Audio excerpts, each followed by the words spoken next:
Un nuevo programa de las provincias también existe. Terminó el Campeonato Mundial de Fútbol.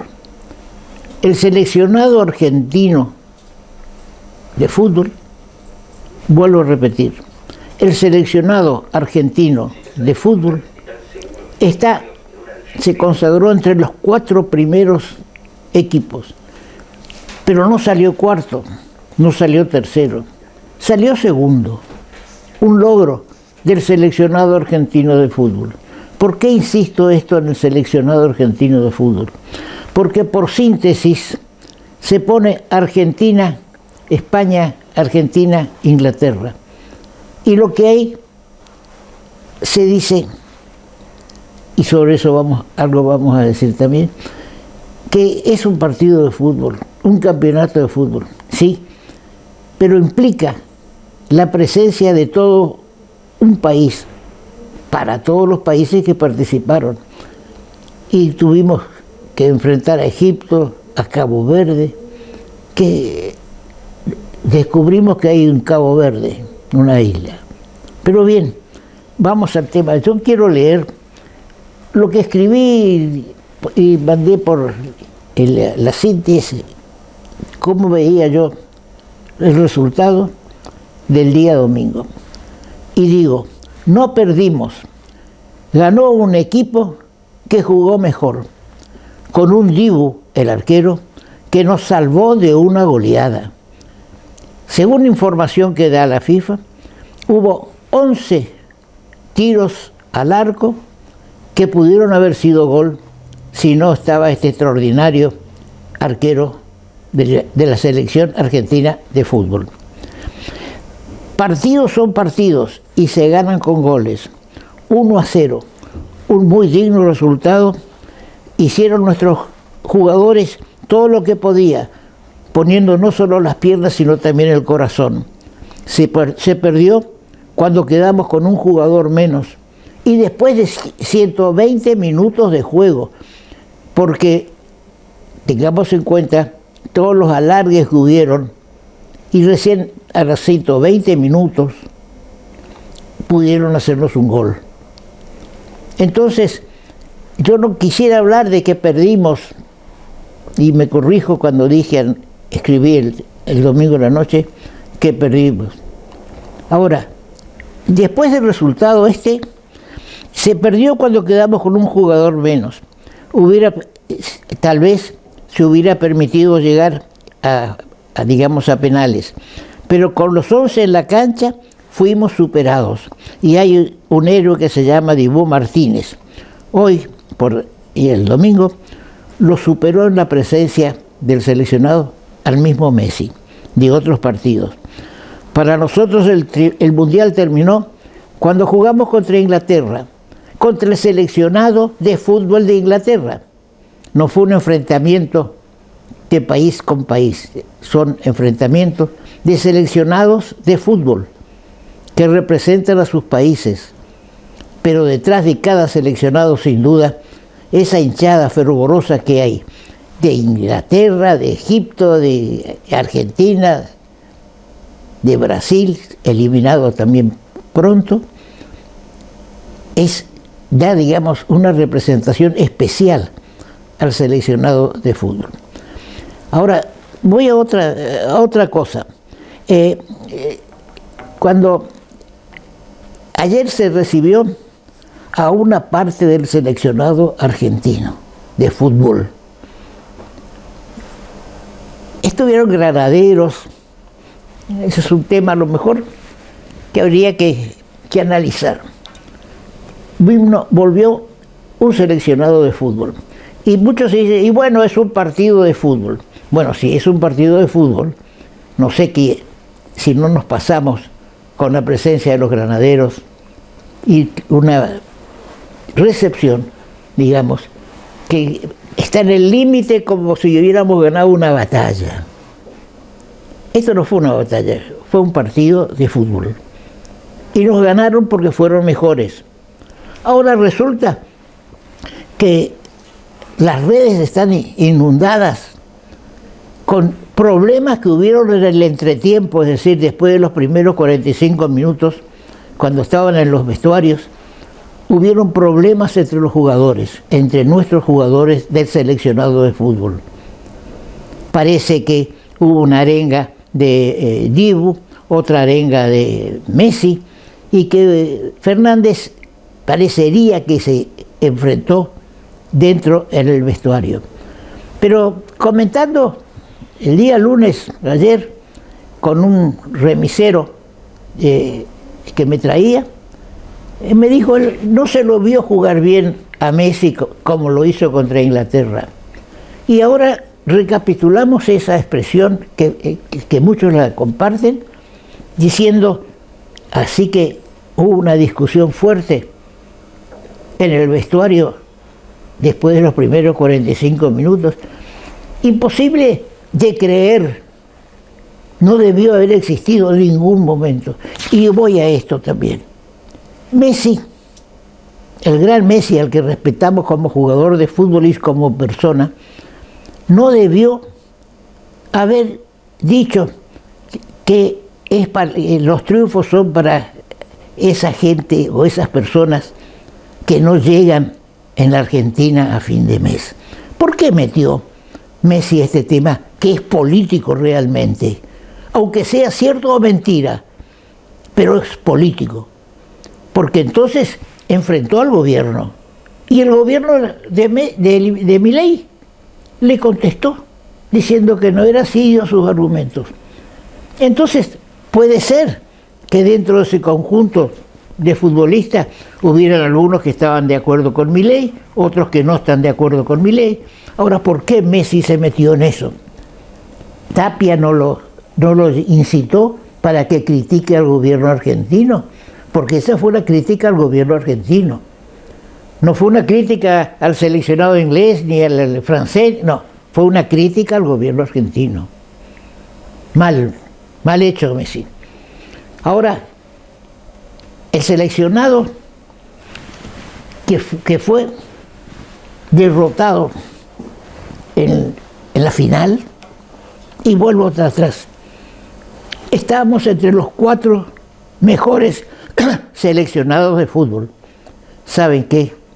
Yo quisiera también, imposible, pero quisiera que estemos entre los 4 primeros países del mundo por la situación económica, por nuestro respeto a las instituciones, pero lamentablemente eso está muy distante. Hasta Paraguay está delante nuestro. Y decimos hasta Paraguay porque siempre hubo un concepto en el que yo ya tengo mis años, nada más que 93, que decir algo es decir, y son pesos paraguayos, como con un desprecio a la moneda de Paraguay, al guaraní. Hoy en día, mis respetos a la República del Paraguay. Otro tema vinculado a la selección. Hinchas que estaban en Nueva York, donde se jugó el partido entre Argentina e Inglaterra, tomaron una sábana del hotel y pintaron "Las Malvinas son argentinas", y la llevaron escondida, muy bien escondida entre piernas, porque no le hubieran dejado entrar al estadio. Terminado el partido, eso es importante recalcar, el partido había terminado. Es decir, que ya la jurisdicción de la FIFA prácticamente se diluyó. Entonces desplegaron esa sábana pintada, esa bandera blanca, digamos, y los jugadores estuvieron detrás de esa bandera. A Milei y al gobierno argentino no le gustó eso y trató, ya vamos a poner en el aire, qué es lo que dijo el gobierno. Que después del triunfo frente a Inglaterra, los jugadores de la selección mostraron una bandera que decía "Las Malvinas son argentinas", y lejos de celebrarlo, Javier Milei respondió: "Es un partido de fútbol, no hay que caer en eslogan berretas, populistas, nacionalistas, rancios". Pero hay algo que no cierra. Decir que las Malvinas son argentinas no es un eslogan partidario, es un reclamo histórico de nuestro país. Bien, no se puede negar que poner esa mención de las Malvinas son argentinas despierta en el mundo porque el mundo estaba pendiente de lo que ocurría en ese partido entre el seleccionado de fútbol de Argentina e Inglaterra, de que hay unas Malvinas, unas Islas Malvinas. ¿Qué es eso?, preguntará, en Japón, en algún otro país, en China. ¿Qué pasó con las Malvinas, que son argentinas? Bien bravos los que llevaron esa sábana pintada con la mención de que las Malvinas son argentinas. El mundo se enteró de que hay unas Islas Malvinas en el Atlántico Sur y que está usurpada por Inglaterra y que nosotros estamos pidiendo que la devolución.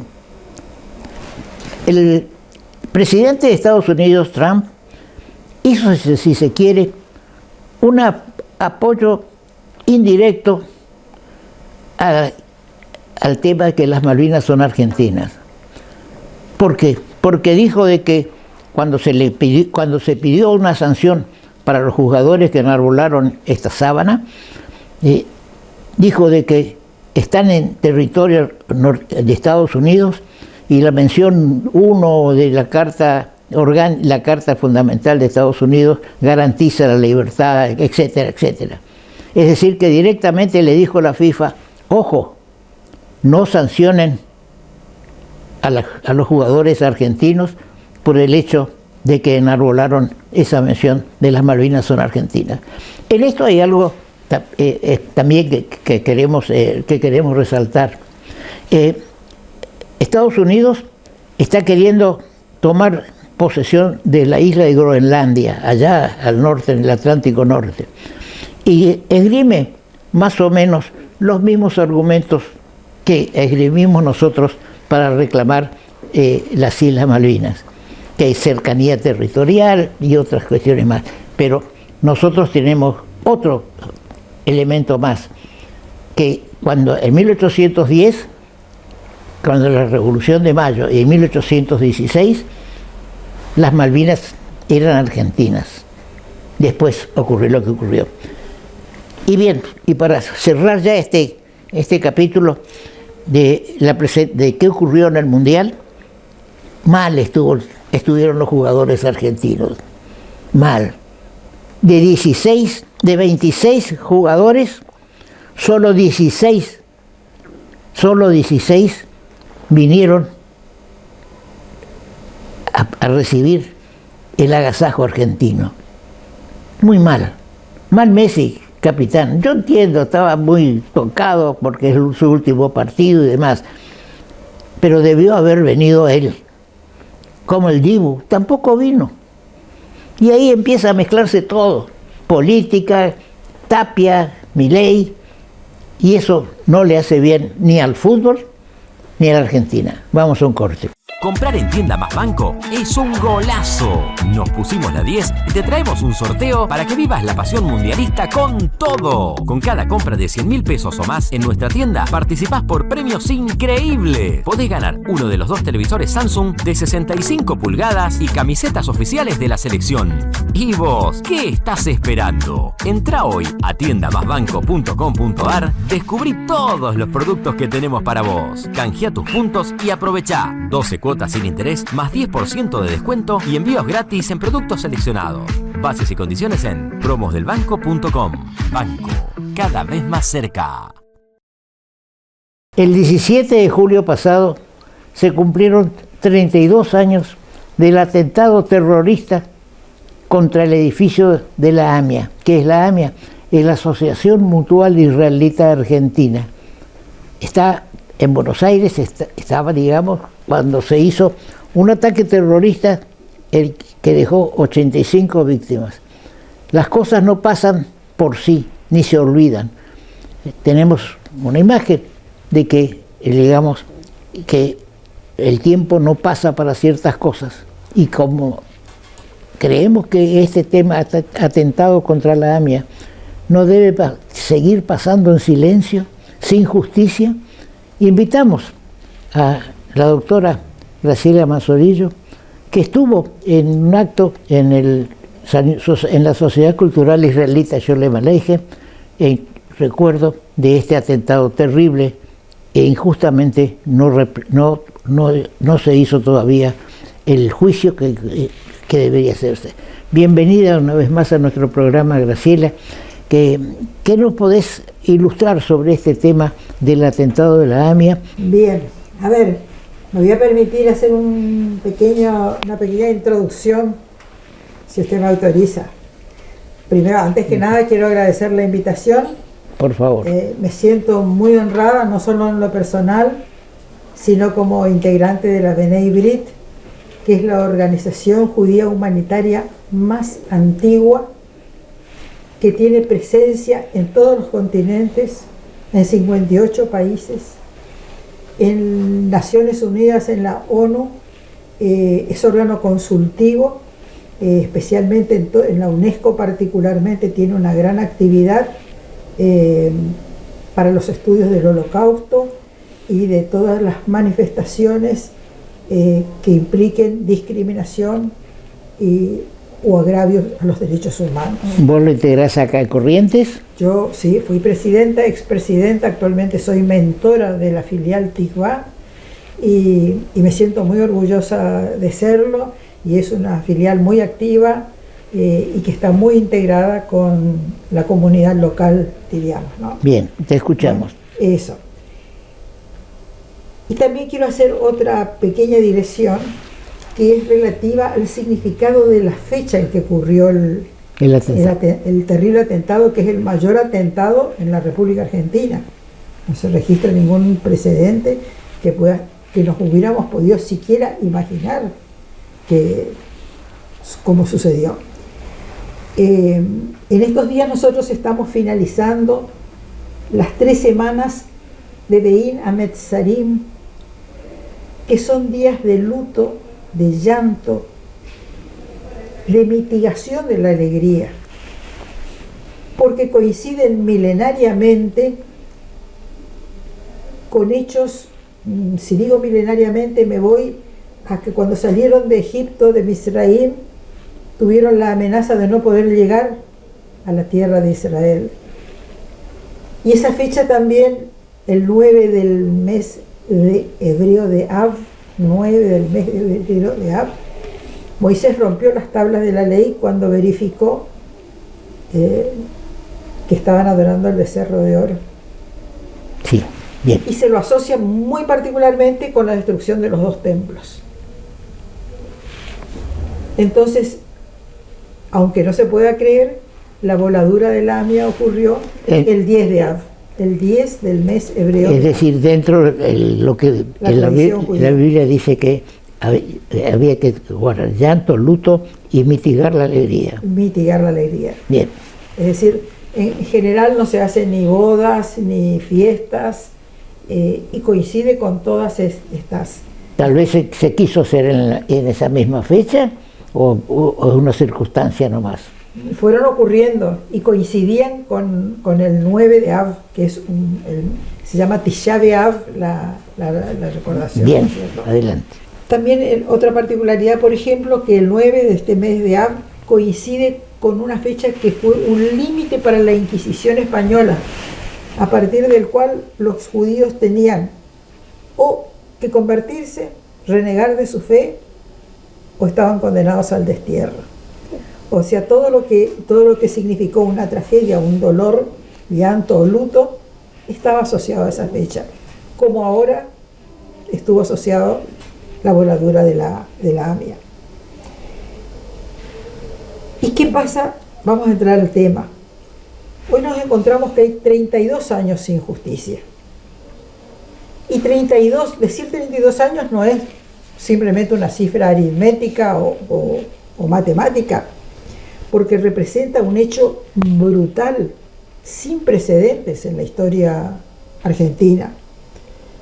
Y fue y sigue siendo un dolor muy profundo, porque tuvo como blanco indefenso, como usted lo adelantó y lo anticipó, a la mutual judía, a AMIA.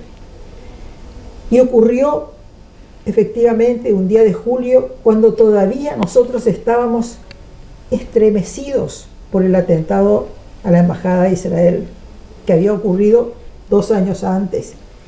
Y ni nos imaginábamos que esa ráfaga criminal se iba a reproducir 20 años después con el asesinato de un fiscal de la República, Sí. como fue Alberto Nisman. Y en esto yo me permito parafrasear a Marcelo Sené, a cuyo padre le tocó vivir, voy a repetir el juego de palabras, le tocó vivir de cerca esa mañana roja de muerte y negra de sangre, en la que terminaron sepultados o alcanzados 85 vidas que fueron perdidas para la comunidad argentina, porque no importó ni el credo, ni la raza, ni la nacionalidad. Sí, digamos, cuando hablamos de 85 víctimas, Sí. estamos superando todos los atentados que en esa época hubieron en el país. Exacto. Entonces, por eso la trascendencia de este atentado es mayor que todos los otros atentados que se hicieron y que no sabemos por qué no avanza la justicia. Bien, continuamos escuchándote con mucho gusto. Bien. Ahora, a todo este escenario atroz, porque todos todavía tenemos viva en nuestra retina lo que los medios masivos de comunicación transmitían, ¿qué se une? La desesperación de que hasta ahora no hay justicia. Han transcurrido 32 años, no son pocos. Y lo más triste es que a veces se escapa de las manos todo intento por mejorar la situación. Y ahora ha surgido, diríamos, como una suerte de ventana o de esperanza, porque se ha sancionado y tiene vigencia la ley de juicio en ausencia, porque los terroristas se han afanado y se han ufanado de circular por el mundo pese a las alertas rojas que en algún momento van a decaer, porque mientras tanto no había nada que los persiga ni nada que concretamente pudiera tratar de ubicarlos. En este momento se encuentra en una etapa procesal que podríamos definir de determinar su constitucionalidad, porque la ley asegura a todos los acusados el debido proceso, el respeto del derecho de inocencia, la posibilidad de defenderse, la posibilidad de tener su propio abogado, y si no lo quieren o no pueden tenerlo, la de un defensor oficial. Y precisamente los defensores oficiales han planteado un tema que es el de la constitucionalidad de la ley del juicio de ausencia. Y dentro de poco tiempo, en el mes de septiembre, ya le estamos pisando los talones a septiembre, va a haber una audiencia en la Cámara Penal en la que se va precisamente a debatir y a concluir el grado de constitucionalidad. Perdón, se identifica como autor del atentado a un ciudadano libio, Ibrahim Berro, que digamos, creo que ya falleció y es homenajeado con placas en su pueblo natal en Libia. ¿Perdón? Como memoriales. Sí. Ahora, sin duda que no vino un libio y de golpe un día, ¡pum!, comete un atentado contra la AMIA. Hay una estructura local que se conectó uno y otro para hacer el atentado, porque es imposible creer de que únicamente una persona haya resuelto este tema, porque entonces está muy bien lo que del juicio en ausencia, pero ¿y el juicio a la conexión local? ¿En qué quedó todo eso? Bien, muy buena su reflexión. Precisamente los terroristas evidentemente contaban con complicidades locales en busca de un pasaporte a su impunidad. Y si hacemos un poco de memoria, hubo un periodista que trabajó arduamente, creo que incluso con el fiscal Nisman, que fue Pepe Eliashev, que fue el primero en hablar de la existencia de ese memorándum de entendimiento en que el gobernante del turno había hecho un viaje por él o la gobernante de turno, había hecho un viaje por Qatar, por Jordania. Nos referimos a Cristina Kirchner. A Cristina Kirchner, con todas las letras, efectivamente. Y fue cruelmente acosado y perseguido Pepe Eliashev por esta investigación a la que Nisman le dio mucha fuerza, la consideró consistente con todos los datos. Bien, se dice que el fiscal Nisman amaneció un día muerto en su departamento cuando tenía las pruebas necesarias de ese acuerdo, ese entendimiento al que hace referencia Graciela, cuando tenía las pruebas en la cual estaba incluida la participación del gobierno de Cristina Kirchner y por supuesto ella encabezando el tema. Después todo se solucionó, digamos, o se retardó cuando el fiscal Nisman falleció. Claro, sí, se cajoneó todo. Y podemos agregar algo más con respecto a las tradiciones judías.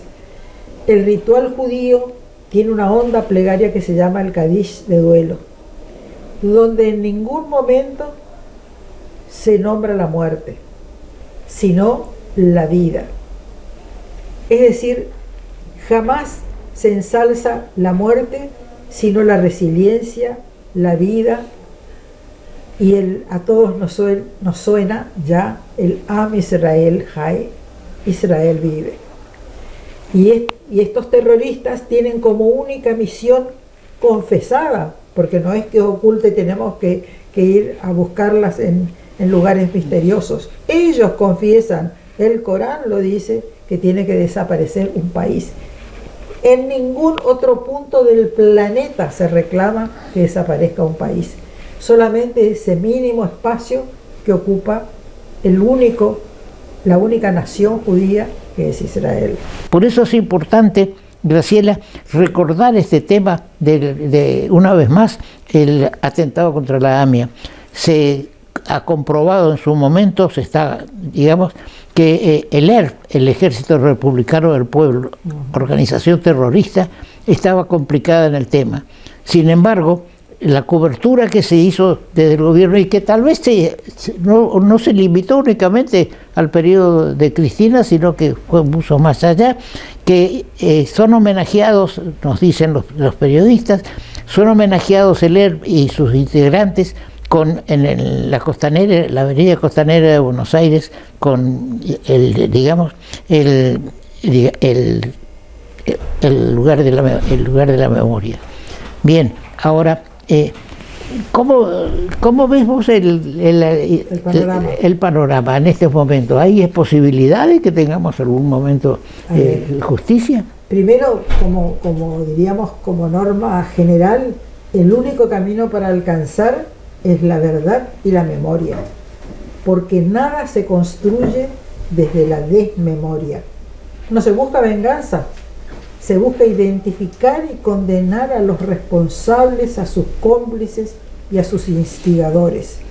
Es decir,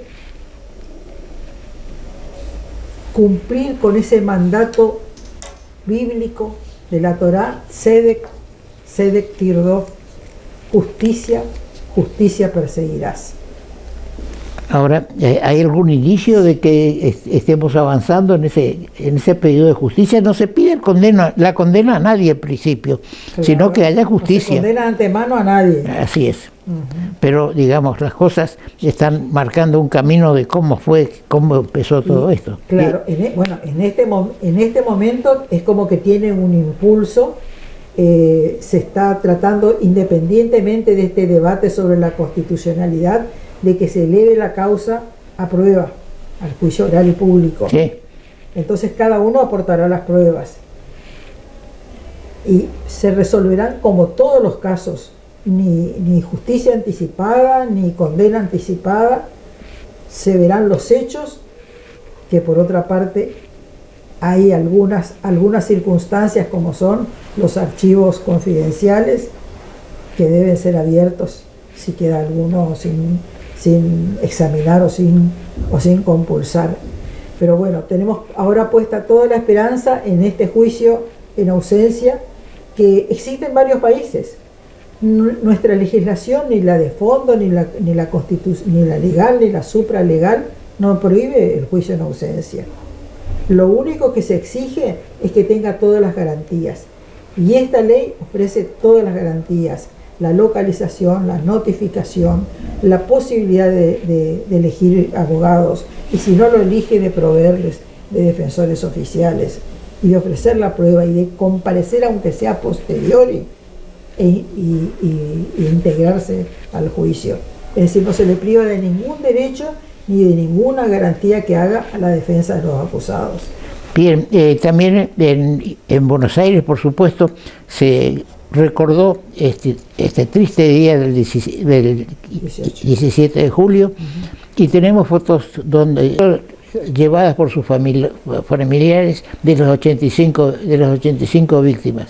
Ahora, yo creo de que tenemos que tener esperanzas, Graciela, de que la orientación que está teniendo el gobierno nacional, de que su reconocimiento y amistad con Israel pueda traer un paso adelante, ¿no es cierto? Porque se están en estos momentos llenando jueces, se están designando jueces, llenando cargos, los cargos de fiscales, jueces. Así es, y creo de que tenemos que tener esperanza de que Ibrahim Berro, que es ciudadano libio, ya muerto, pero no por justicia, sino por cuestiones de la vida, biológicas. Claro. Esa es otra batalla que estamos librando, porque va a llegar un momento que si se sigue prolongando sin edie, sin plazo, biológicamente van a desaparecer todos. Claro, van a desaparecer y no va a haber justicia, no existe justicia post-mortem, ¿no es cierto? Bien, Graciela, muchas gracias, y nosotros desde nuestro programa también recordamos a los 85 fallecidos, las 85 víctimas del atentado a la AMIA, y que fue recordado el 17 de julio en la Sociedad Cultural Israelita Sholem Aleichem. ¿Puedo agregar algo? Sí, por supuesto.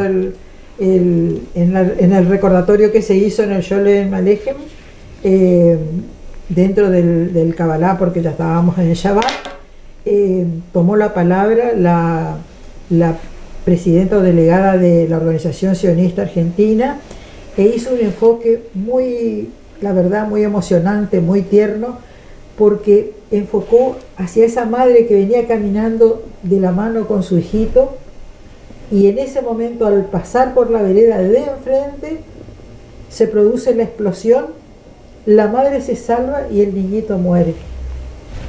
Esa vida promisoria fue cortada, fue truncada con sus pocos años, y sin que tenga absolutamente nada que ver. O sea, por eso digo que no importó ni la edad, ni la nacionalidad, ni la creencia religiosa. No, fue un acto brutal, un asesinato a mansalva. Bien, queremos que en el país haya justicia cierta, no solamente con el atentado a la AMIA, sino en todos los órdenes, porque un país sin justicia es muy difícil vivirlo. Bien, Graciela, tus palabras finales y nos vamos. Bueno, que deseamos que predomine la verdad, la justicia, se mantenga la memoria per secula seculorum para siempre, y que las víctimas y sus familiares puedan encontrar consuelo a este dolor tan inmenso que no cesa. Amén. Amén.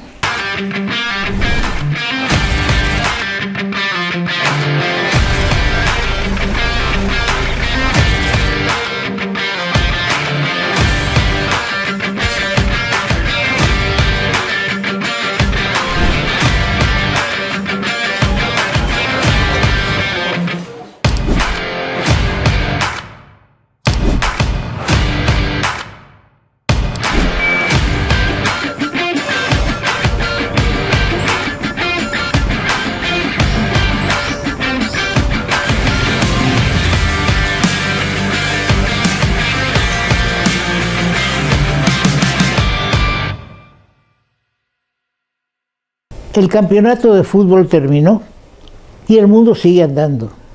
Y la Argentina tiene que tener en estos momentos puestos sus ojos en un tema que para muchos es fundamental: la ley de tierras que está en tratamiento o en conocimiento del Congreso de la Nación.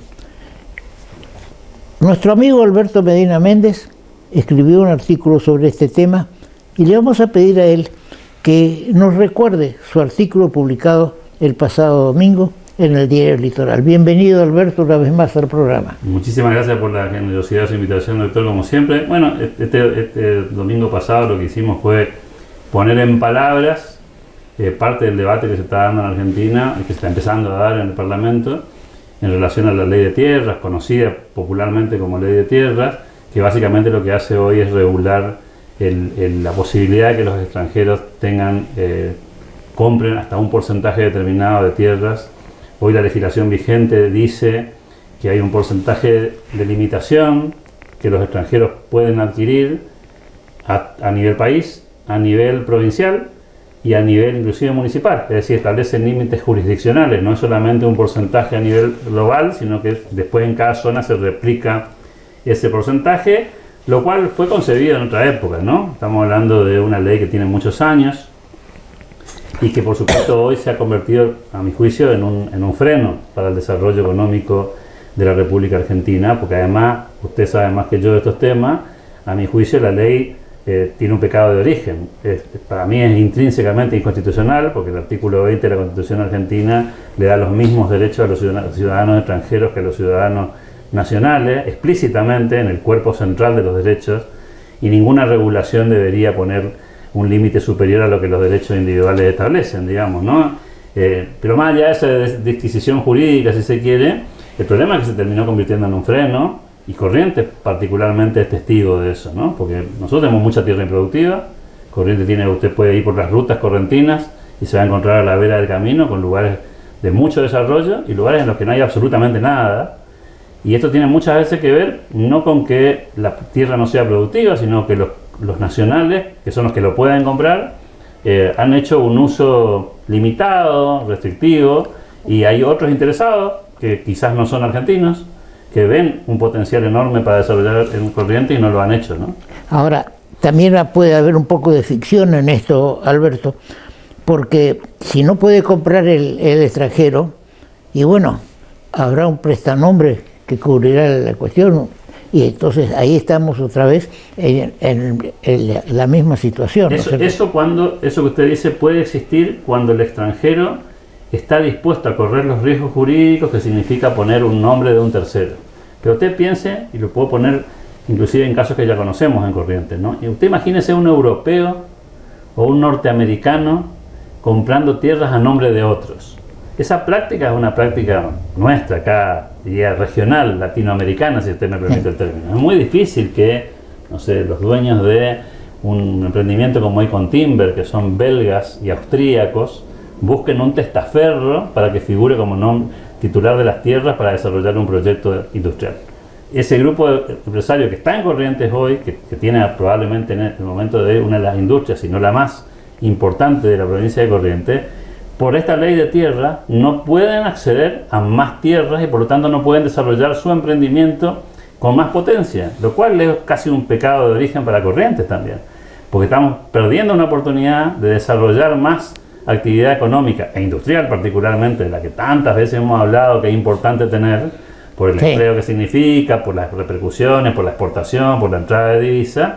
Y hoy esa ley, por ejemplo, le pone un tope, un límite en una zona de la provincia de Corrientes que no se puede vencer, salvo que usted recurra a este ardid jurídico que en algunas culturas no es compatible. Digo, de nuevo, quizás alguien de Brasil, alguien de Paraguay estaría dispuesto a correr el riesgo que significa poner la tierra a nombre de un tercero nacional para que encuadrarse jurídicamente dentro de lo que la ley actual dice. Pero no es una forma seria de crecer como país esa. Además, una restricción, le vuelvo a repetir, que tenía que ver con otra lógica, ¿no? Corrientes tiene intervenida sus tierras hoy con esta ley de tierras, de extranjerización de tierras, con la ley de fronteras, que tampoco permite en la franja limítrofe a países vecinos comprar tierras a los extranjeros. Tenemos, por supuesto, las leyes ambientales de Corrientes vinculadas a las reservas naturales, que tampoco puede comprar ni un nacional ni un extranjero en esa zona, y por supuesto la de bosque nativo. Entonces usted tiene mucha intervención sobre el suelo correntino que impide desarrollar proyectos productivos completos, ¿no?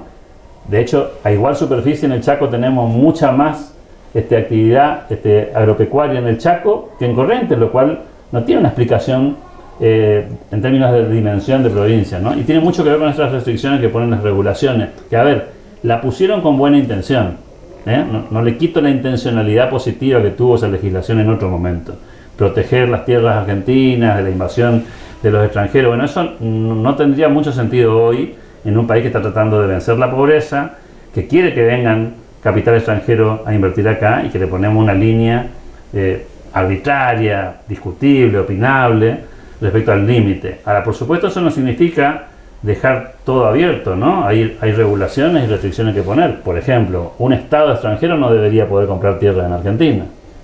Y esa es una restricción que ya está puesta en la normativa nueva, por ejemplo, ¿no? Ahora, yo creo de que hay que mirar las cosas con sinceridad. Estas restricciones tienen su relativo valor, porque vuelvo a lo que decía antes. Si bien no se puede pensar en un europeo y ciudadano de Estados Unidos que tenga un testaferro, bueno, hay otras formas hoy día. Por ejemplo, constituir una sociedad anónima en la Argentina y que los accionistas sean extranjeros, porque ahí ya la que va a ser titular es esa sociedad anónima argentina. Es decir que si bien los dos títulos de tu escrito pueden parecer que se contradicen, digamos, hay que tratar de integrarlos uno con otro, ¿no es cierto? Soberanía, desarrollo. Ahora, se suele hacer un uso del tema de soberanía, un uso que no es de nuestros tiempos. Digamos, hoy la soberanía se ejerce y se defiende en países que tienen desarrollo, que digamos, que están en condiciones de abastecerse a sí mismos. Y nuestro país, lamentablemente, todavía tiene que cumplir un paso más, o 2 o 10 pasos más, para poder ser un país que pueda decir, somos soberanos. Los hechos del Atlántico Sur y demás a los que hemos referido anteriormente son un ejemplo de esto. Ahora, ¿vos crees de que va a ser aprobada en el Parlamento, en el Congreso, está siendo tratada en este momento? ¿Cómo está el tema? A ver, el tema todavía tiene inicio de estado parlamentario, ¿no? O sea, todavía falta la discusión. Yo creo que la ley va a salir, seguramente como ha pasado con algunas otras reformas que se han hecho en Argentina en los últimos años, va a salir negociada, va a haber mucha discusión sobre el porcentaje, sobre las zonas.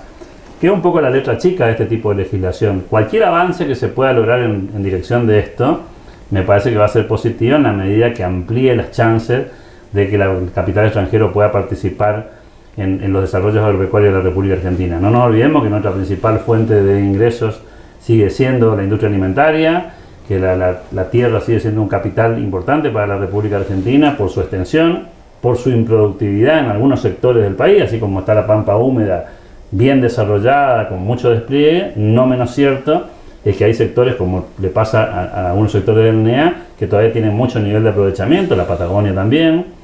Y entonces habrá una discusión, sobre hasta dónde soberanía, hasta dónde inversión. Y yo quiero dejar un dato que me parece importante para Corrientes, porque me parece que no se está entendiendo esta parte, ¿no? Los principales beneficiarios de la ampliación de las posibilidades de la inversión extranjera en Corrientes son los correntinos. Pero no solamente los que van a tener la posibilidad de mano de obra, también los propietarios de tierra. Porque lo que sucede cuando hay más candidatos a comprar es que el precio sube. Es decir, que el valor inmobiliario de los que tienen tierras hoy, de los argentinos y correntinos que tienen tierras en Corrientes, no va a bajar, va a subir. Porque va a haber más gente interesada en comprar que hoy no puede comprar por una restricción jurídica. Entonces también hay que entender que el valor inmobiliario va a ser más alto, con todo lo que significa eso, ¿no? Si sube el valor inmobiliario, sube el patrimonio de los correntinos, de los propietarios, sube la posibilidad de recaudación del fisco, sube la posibilidad de darle valor a lo que se va a explotar y desarrollar. Digo, no veo noticias negativas en ese contexto, ¿no? Y si la tierra estuviera barata, porque hay algún temor que dice, no, bueno, pero está muy barato, le conviene a un extranjero, yo le diría, bueno, ¿por qué los nacionales no compran? ¿Por qué los argentinos no compran si está tan barato, digamos, no? Uno ve con humor la declaración jurada de ministros del Poder Ejecutivo, donde declaran que tienen su fortuna en el exterior. Entonces, como bien señala Alberto, ¿y por qué no invierten en nuestro país? Porque nuestro país no le da garantías suficientes para conservar su patrimonio. Es fundamental para el desarrollo de esta ley de tierras, yo creo, de que hacer más divulgación de cómo trata la ley el tema de la compra y venta de tierras por parte de extranjeros. Ahora, entiendo que la ley actual vigente también establece un sistema de excepciones, ¿es así? Es así, y por eso creo que va a ser muy oportuna la conversación, porque esas excepciones están habilitadas y, como usted bien sabe, generan discrecionalidad. Así es. Esa discrecionalidad es un bache siempre para la no transparencia, para la corrupción, para los favores. Esta nueva ley debería tener, en ese sentido, mayor transparencia para evitar que haya efectos de discrecionalidad. Lo único que tiene que proteger la ley hoy, y para que los que le tienen algún temor a este avance, hoy tenía una discusión en redes sobre este tema a partir del artículo, y alguien me decía, bueno, pues tampoco se puede liberalizar todo. No se trata de liberalizar todo. Vuelvo a repetir, una empresa estatal extranjera, el caso de China es el caso más paradigmático, que tienen empresas públicas, bueno, estaría inhibida de comprar tierras, porque está comprando un Estado soberano, tierras de un Estado soberano, y eso genera un conflicto jurídico a futuro de grandes complicaciones. Eso no está permitido en la norma, y en este nuevo proyecto también está expresamente planteado, así como está planteado la cuestión vinculada a los recursos naturales estratégicos, que también están con una limitación. No es que esto va a ser cancha abierta para jugar de cualquier manera, digo, que la gente se quede tranquila, que esa no es la discusión. Acá la discusión es si el 15% que está planteado hoy como tope, por provincia, por zona, por país, es un límite razonable o no. Entonces, la conversación va a ser hasta dónde extendemos ese límite, si abrimos la jugada para que entren en algunos sectores del país que están desaprovechados, sobre todo hay provincias que tienen muy desaprovechadas el uso de su tierra, y que los argentinos por alguna razón decidimos no hacerlo, ¿no? Hasta acá decidimos no hacerlo, y por lo visto hay, como bien decía usted, hay gente que tiene dinero afuera que no es capaz de traerla para producir acá, y está en su derecho, pero si hay una persona de Brasil o una persona de Dinamarca que tiene intenciones de desarrollarse aquí, bienvenida. Está pasando con la minería, está pasando en Corrientes con proyectos de desarrollo industrial que están en manos de capitalistas extranjeros, digamos. Y hay una combinación interesante entre extranjero y argentino. La planta nueva esta que está por venir tiene, por supuesto, participación argentina muy importante. La planta celulosa que fue anunciada por el gobierno provincial hace relativamente poco, que está en un proceso del paso a paso, ¿no? Bueno, veremos cómo se da eso, pero inclusive discriminar por nacionalidad puede ser, en un país como el nuestro, puede ser un contrasentido. Sí, usted y yo venimos de familia de extranjeros, en un país que la Constitución abre en el preámbulo la cancha a venir a vivir acá, a poblar, gobernar es poblar. Nosotros venimos de esa lógica constitucional, y paradójicamente, como pasa en otros países del mundo, resulta que los inmigrantes son los que ahora no quieren que vengan nuevos, ¿no? Sí. Y es una discusión filosófica, si se quiere. Por supuesto. Los tiempos cambian, sin ninguna duda, y hoy día tenemos que mirar que las fronteras son relativas. Por ejemplo, el caso de los drones, digamos, hay Rusia y Ucrania que llevan 5 o 6 años de lucha con los drones, y digamos, no hay enfrentamientos, la tecnología ha avanzado tanto.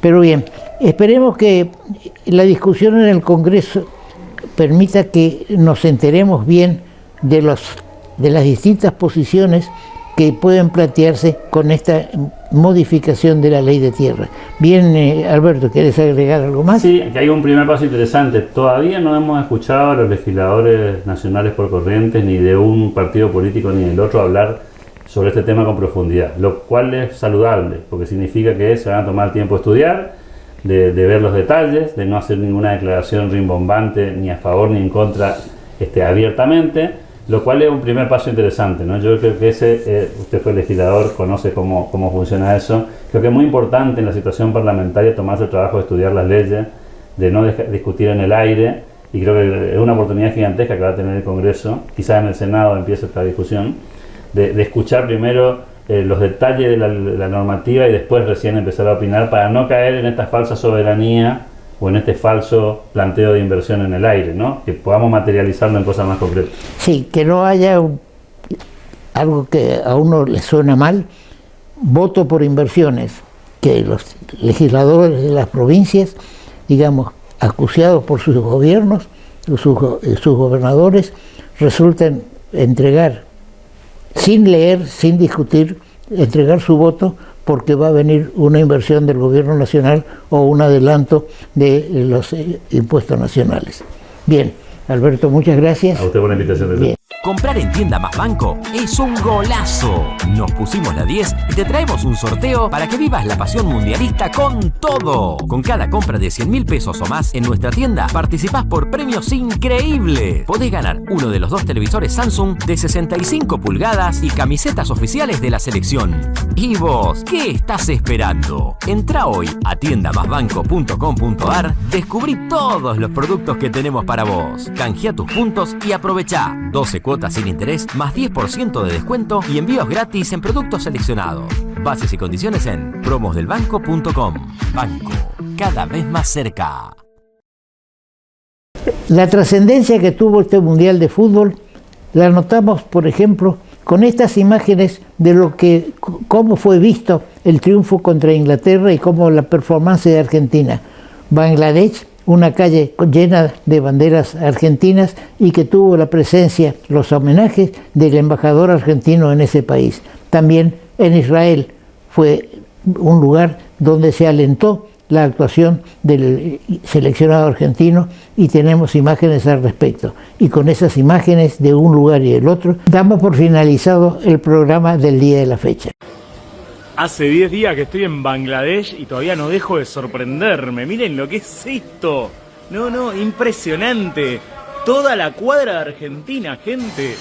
No, es una locura, es realmente una locura. Si no lo vieron, vayan a ver mi video en mi canal de YouTube, Un Topo por el Mundo, que les cuento, les explico a qué se debe esta locura que realmente no la puedo entender. Observen, no. Toda la cuadra, no paran las banderas de Argentina en el medio de las calles de Dhaka, capital de Bangladesh.